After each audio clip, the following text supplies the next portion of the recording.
This is my friend Rachel, and we are just going to sit and have a conversation today, but I'm just going to start, to get people's attention, we're just going to start by saying you've lost how much weight? 243 pounds. 200. So clearly it's a story that you're going to want to listen to, but I just wanted to get that out there right off the bat.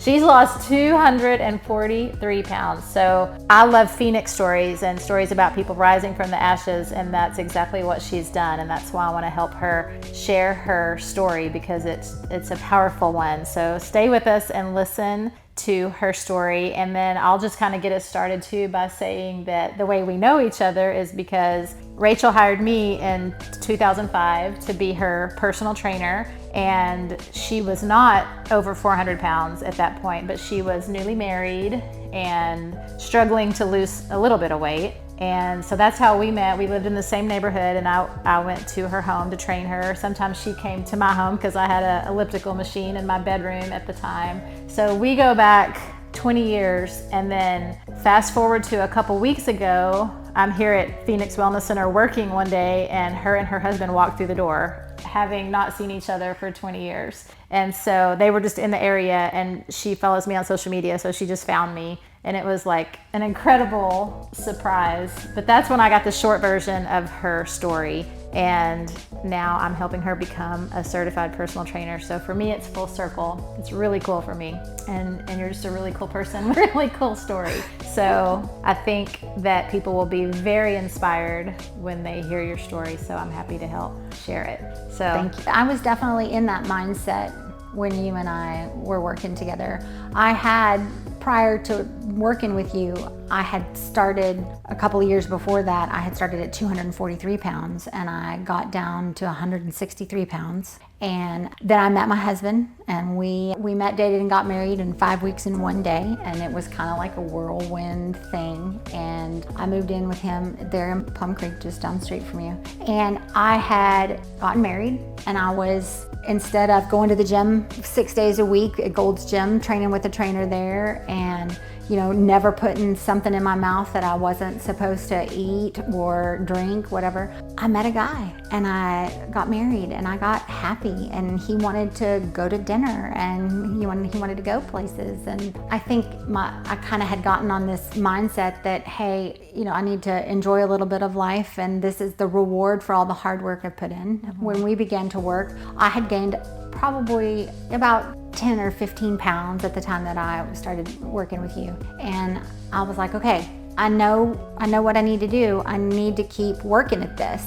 And you and I did stuff at your house in the evenings simply because I was still working and going to school. I was working and doing an internship, and I was like, I know I need to. I know what it took to get me here. I put all this work in. I'm gonna keep after it. And so I do. When I get in that zone and get in that mindset, I'm like, okay, Paul, here we go. Nothing's gonna stop me. And I can't even tell you what specific thing led me to not necessarily continuing to work with you. I really think if I look back, it's probably when we moved from Plum Creek to the park we own in San Marcos. And I think it was a geography thing. Yeah, because I remember we stayed in touch, because I know I came to see y'all one time at the park. You wanted to show me, but I moved shortly after that too. Yes, so. And so I think it was just kind of a natural, life took us in different directions. Yeah. But not long after that, I got pregnant, with my oldest kiddo, and I gained 75 pounds with my first one. In my mind, I thought, I want to lose all this weight after I'm done, being pregnant, but it never happened. It was like, there's just too much going on. I have an RV park that we gotta run. We've got, now I got a baby to take care of, and it just was like, this couldn't be a priority. Yeah, that's what I call life happens. Yeah. And it just gets out of control. And less than 9 months later, I was pregnant again. That one was, whereas our older one was planned, our younger one was not. He was a beautiful, happy, wonderful accident. I gained another 25 pounds with him. I lost that almost immediately after he was born. But I sat at that 275 pound mark, for a bunch of years. So this part of your story is common, like the get married and get happy. Like I've seen this many, many, many times. This is, the rest of your story is not common, but this part is common. So like how would you advise the younger you of not doing that? Not falling into that. I'm married, my husband loves me no matter what. We're gonna go out to eat and I'm gonna enjoy life, and not be so detrimental to your health. I think really just the decision once you've made it to continue to show up for yourself, because what you don't understand, what I didn't know then was how much I needed my health later on when I ended up getting hurt. Yeah. And the best medicine is preventative. And it's in those moments where, you don't have anything stressful, going on necessarily, or even if you do, you need this physical outlet for your brain and for your body. Moms especially. Moms more than anybody. You're picking up those kids. You got to chase after them. You got to deal with the mental stuff with your husband and relationships and just balance in all things. And hindsight's 2020, but looking back, it's like how do people get through all that, like motherhood and being a wife and all that? I was all that too at one point, and I'm like, how would I have even done that if I didn't exercise? I would have been a mess. I didn't have that perspective because I never grew up with an influence in our household of good eating or exercise. I just didn't. I struggled with weight my entire life, ups and downs. And, it, again, hindsight being 2020, if I had maintained my physical fitness through all of that motherhood, those young years, when I got hurt in 2012, it would not necessarily have been as traumatic. And I could have potentially healed from that injury much, much faster. Yeah. Again, hindsight. Yeah. 2020. But it's something that you can teach and inspire people, and I can teach as a trainer, is that, not how easy it is to fall into those traps. Life is good and I'm happy and I'm just gonna take a break from that for a minute. You can't do that. People can't do that, and that's something that you and I both can teach young moms and young women is, yes, get married, have the kids, be happy, but if you don't keep in control of your own life, how badly things can spiral, but how fast things can spiral. And yeah, so now we need to get into your injury, which is where your story gets really wild. You're at Schlitterbahn enjoying your children, floating down the river basically in a tube, and this is where life gets crazy for you. So tell us what happened. On September 9th of 2012, I was floating down the river ride at Schlitterbahn, the one where I don't even know what the name of it is because they change things often enough, but it's the ride that takes you across the river, the last big drop before you either have to make a decision, you're going to get out of the park from the stairs or you're going to go for a ride in the Comal River. I know exactly that location. Okay. At that time, all of that particular ride, the walls of that ride were all concrete. I was at this last big drop. I watched two grown men go over this drop and get turned upside down in their tubes, and this lifeguard literally had to scrounge around for them in the bottom and pick them up. I had my 3-year-old youngest child, Jeremy, in a tube behind me. He was in a kid's tube. He was in a life vest. I had read all the rules. I knew that he was safe. He was the right height, weight. And I was sitting there at the top of this thing, and I'm thinking, the only thing I can think about as a mom is I have to protect my child. So for any of you guys who have ever been on those rides, you know that in order to get up and over the hump, you got to lift your butt up off the ground. You kind of plank yourself on top of those tubes. And when I did, I was basically with my feet straight out, dorsiflexed in front of me in a plank on the top of that tube. I wasn't watching what was in front of me. I literally had a grip on Jeremy. And when I went over the hump. Did you have him in your tube, or you were like holding on? No, he was in a tube. He was in another tube by him, behind me. And you were just and I had a hold of his life vest like a death grip, because I'm like, this child is not, if I go down, fine. This child is not going to go down. And the way that the water pushed me all the way across, At the bottom, I just went. So you're just straight and you just slammed. And I just slammed into the concrete wall. The water just spit me out. And there were people up above us, and they just went, oh my God. And I'm like stunned. I have no idea what is happening to me. They had to have people come and get me out. What did it feel like?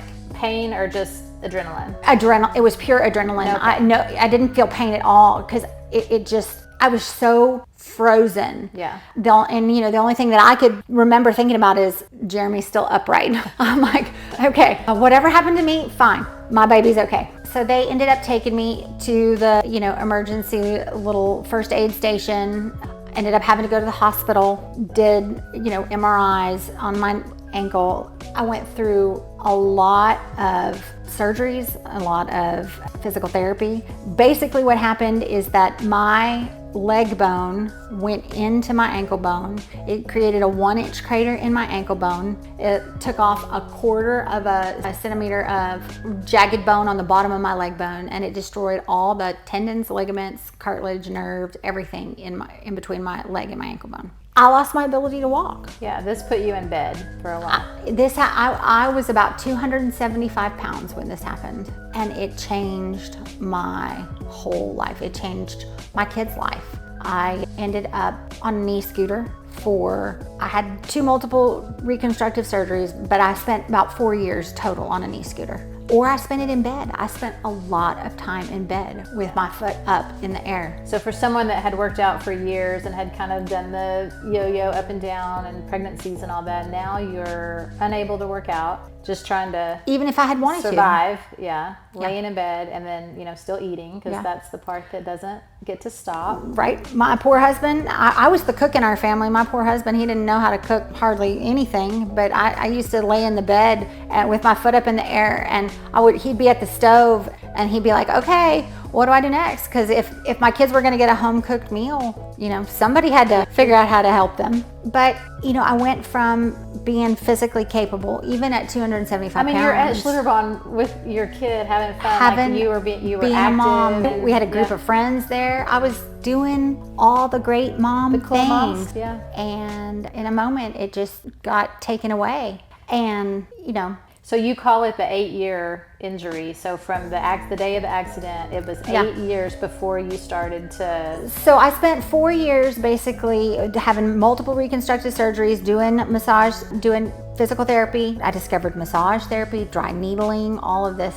So 4 years goes by. I end up finding a pain doctor who can give me a bunch of rounds of shots in my back and deaden the nerves and all that sort of stuff. About the 4-year mark is where I start learning to be able to just touch my foot to the ground again. It took me about 2.5 years to learn how to do that and to be able to weight bear after those 4 years of being on a knee scooter. And at 275 pounds and all of that sort of stuff, all that weight on my knee, on a knee scooter, everything in my lower back was jacked up too. It was kind of a mess.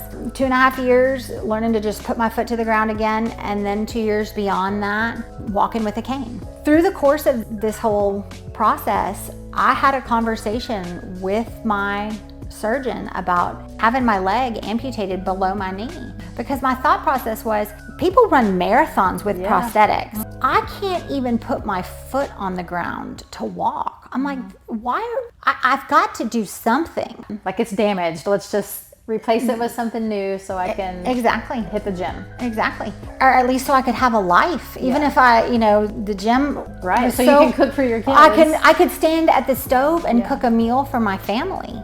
At the end of that 8-year cycle, I had gained, I weighed 403 pounds, because the only thing I never stopped doing was eating, because it was pleasurable. I grew up in a Southern hospitality family with a mom who, cooked with butter and sugar. We grew up as the church family, where my mom was always in the church kitchen on a Wednesday night making meals for people, making meals for the church.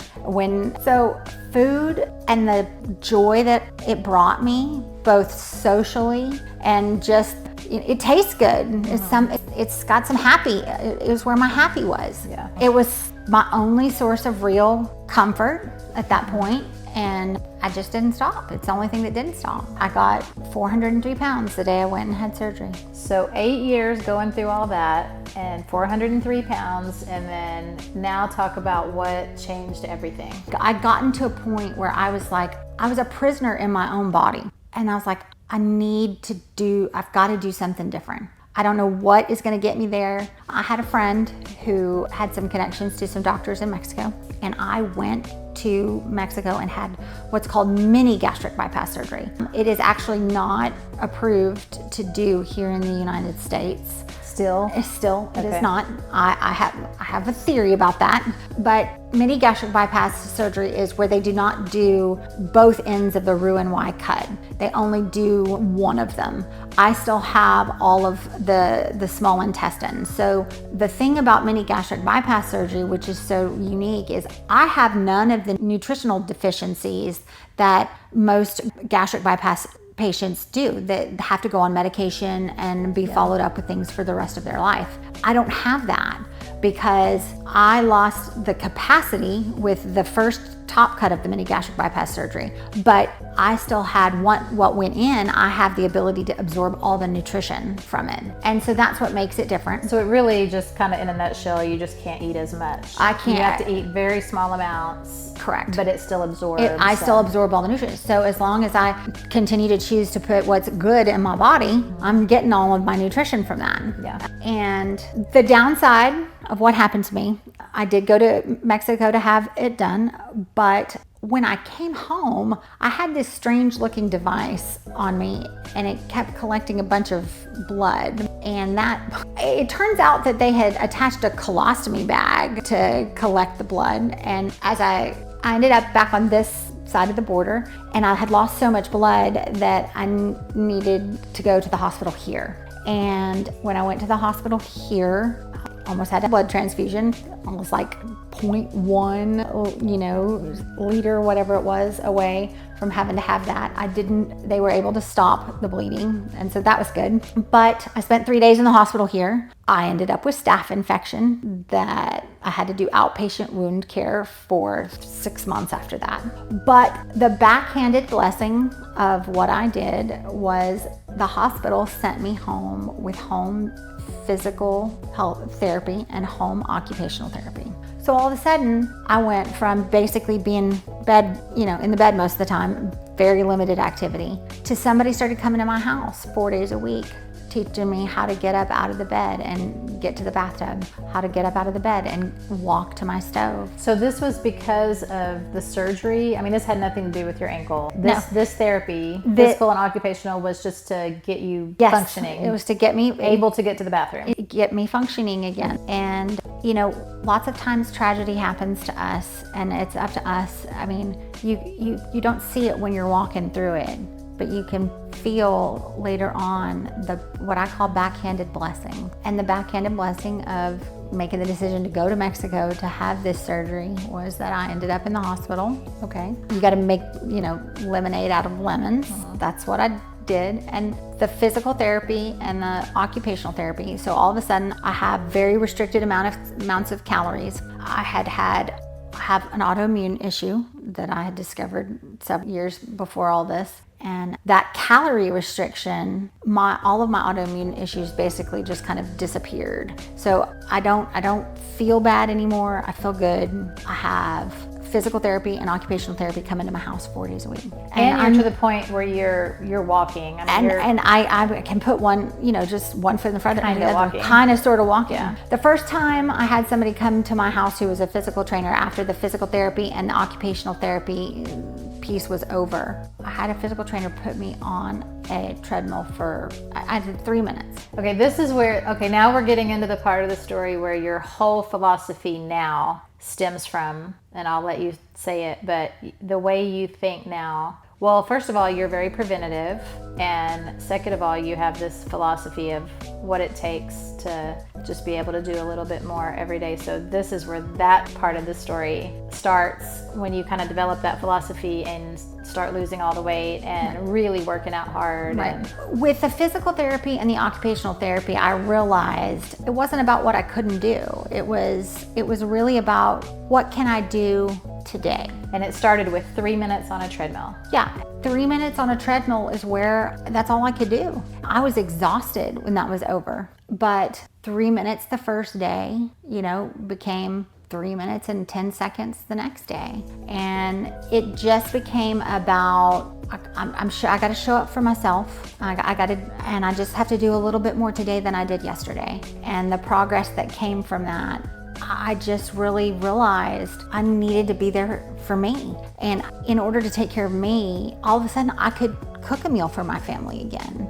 because I was making good choices. I was losing massive amounts of weight without the inflammation in my body. And I was happy. I was outside in the sunshine. And I spent 8 years really not having any of that.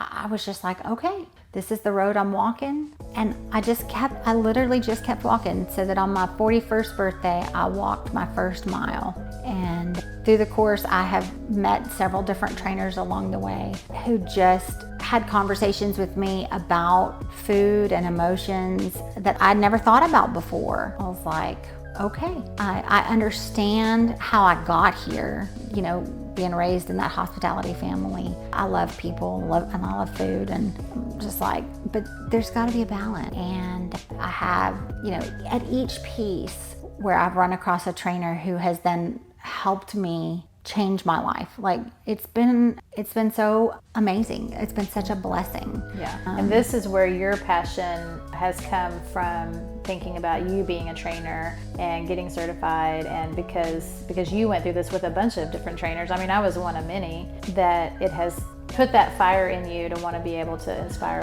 people. I think the thing for me about inspiring people is really mostly about the fact that I'm not the fitness girl. I didn't get a degree in exercise sports science. It was never really your thing. It wasn't. It was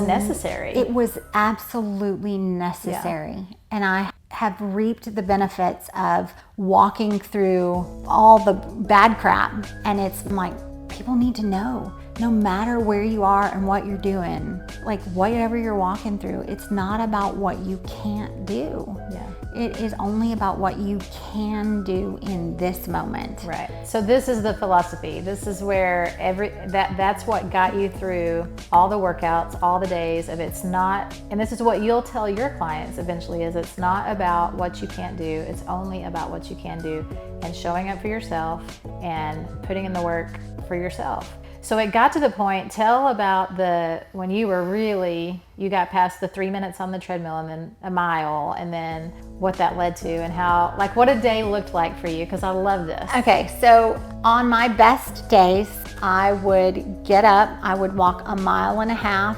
to my gym just down the street. I would ride a bike or do an elliptical machine for an hour, or do cardio for an hour. I would strength train with a trainer for an hour. I would walk 1.5 miles home. In the afternoons, after about 4:30 in the afternoon, there was Camp Gladiator was there in our area, and I would meet my employees at a Camp Gladiator Which is also class. cool, because you wanted the people you care about to be healthy. I would meet my employees, and we would do an hour and 15-minute workout. Then I would go home, and I would make dinner, do whatever for our family. We'd have our afternoon, do study and do whatever homework. And then in the evenings, before I would go to bed, I would go and do Pilates for 2 hours before I would get ready to go to bed. And then several times a week, I would meet a friend on my way home who we would go to the Target parking lot, and we would walk another mile or two, because she needed, a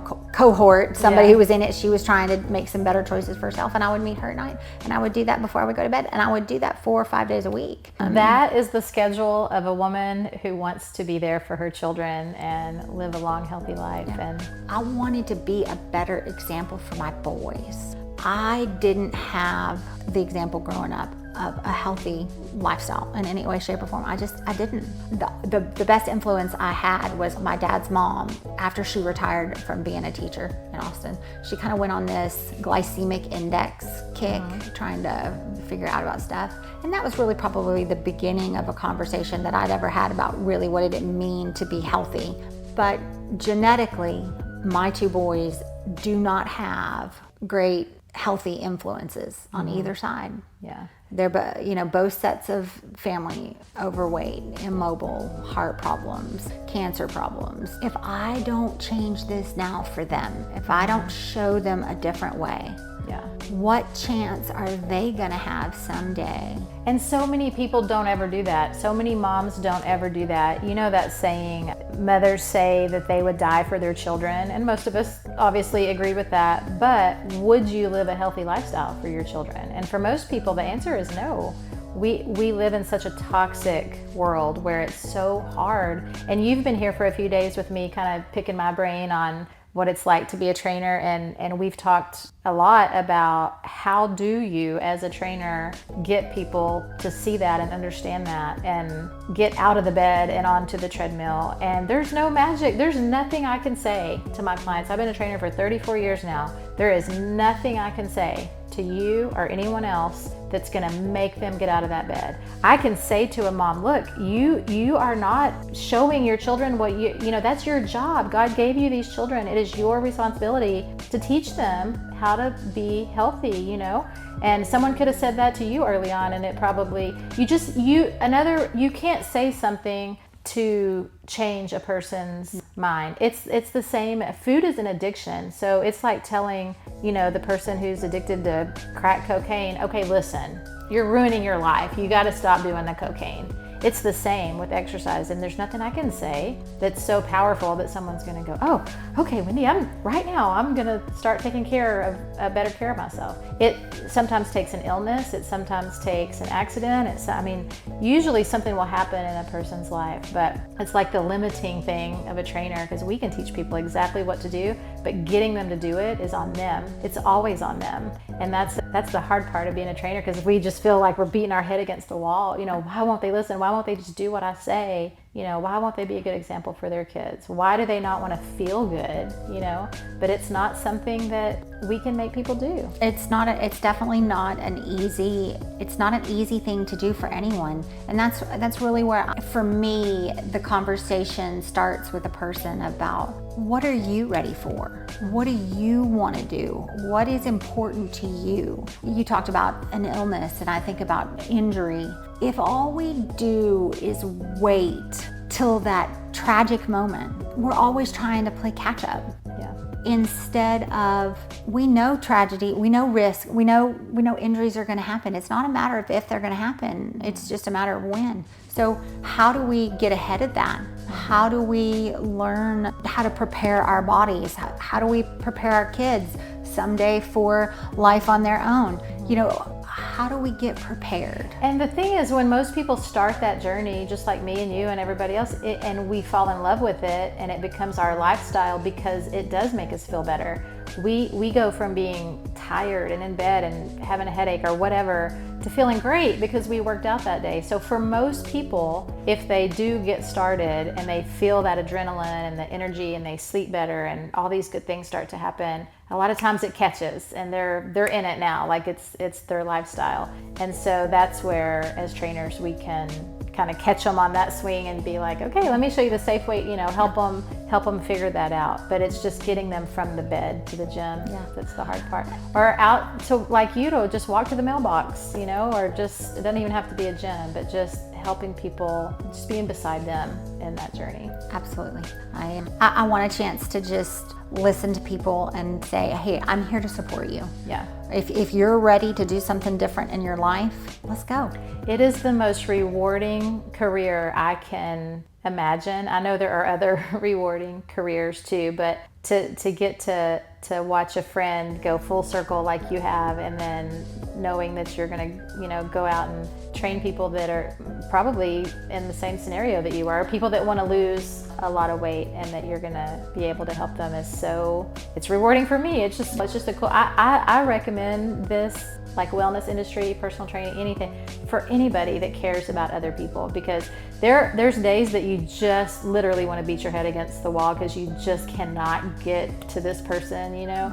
But the rest of the days when they're like, oh my God, you helped me so much, or you know, the things that we get to hear. I have been privileged and blessed just along the way as I have just met people, whether it's been at a gym and a conversation, you know, that somebody else knew my story and said, you know, hey, I have this person who she needs to hear your story. It's been a real privilege to be able to share and have those women look at me and go, wow, that's amazing. I would never have known. And I'm like, if I can do this, you can do this too. Yeah. It is not out of reach for anyone.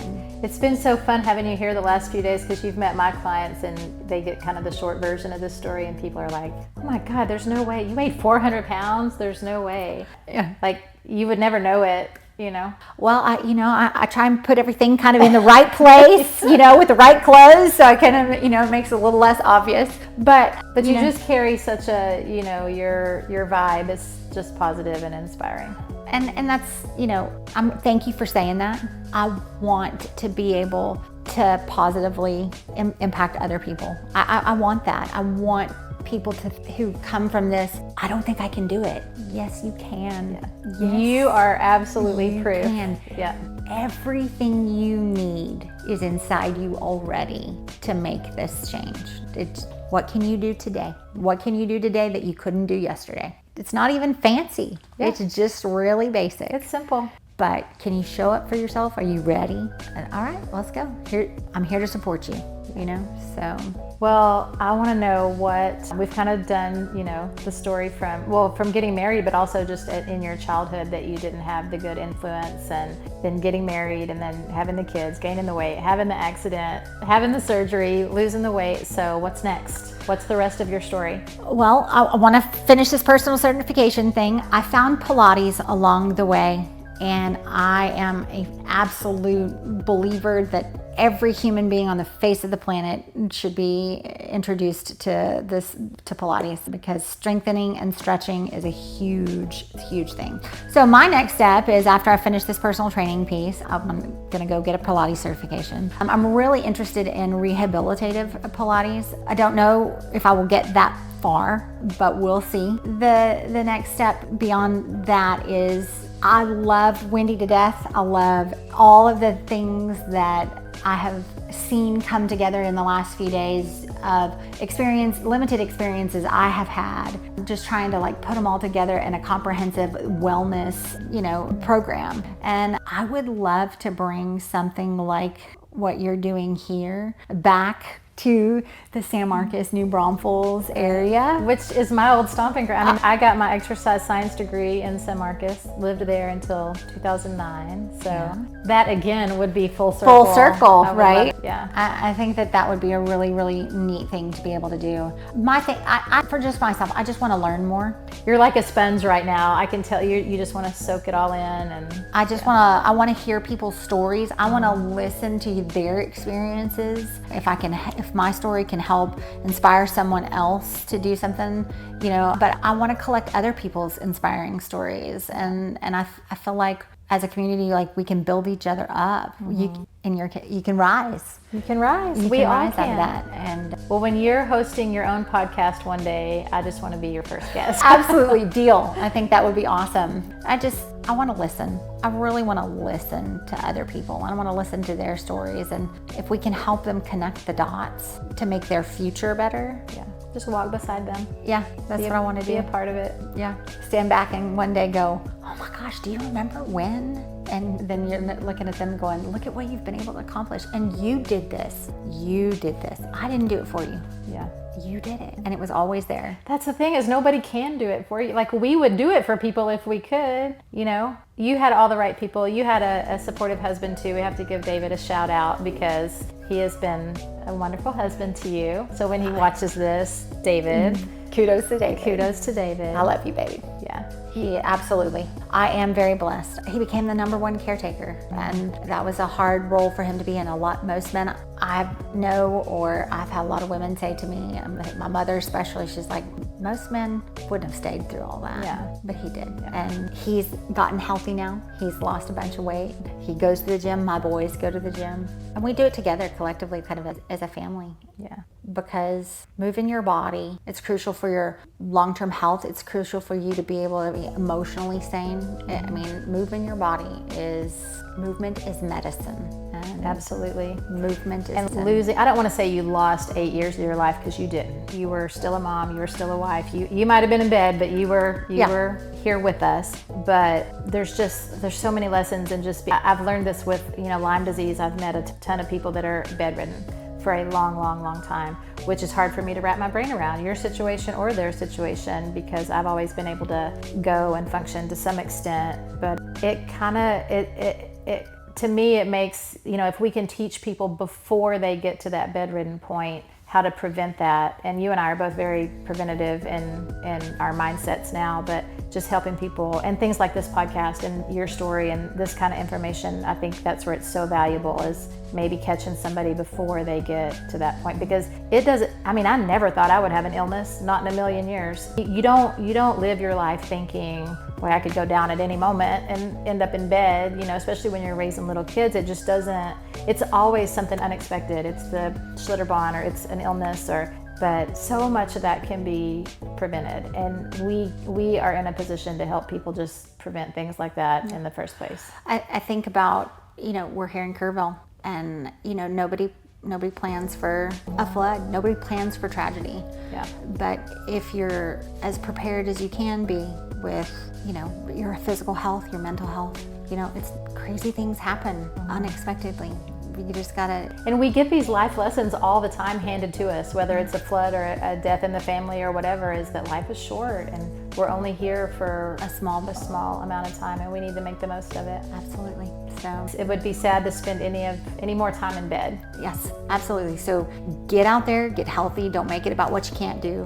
What can you do today? What can you do today that was different than you did yesterday? That's a good choice for you. Yeah. Even if it's one step. Even if it's just one extra step today. Park, 2 extra parking spots away from where you normally park in the grocery store. What can you do today? So you're going to change a lot of lives. We'll see. Thank you so much for You're spending welcome. time with me. I don't mean just this, but the whole Yeah, it's 3 been days. great. It's been a great few days. And you have an open invitation to come hang out with me anytime. I will take you up on that. Yeah. It has been amazing to just to sit back and just listen to the stories of the people that have come across your path in the last 20-something years since we, worked together.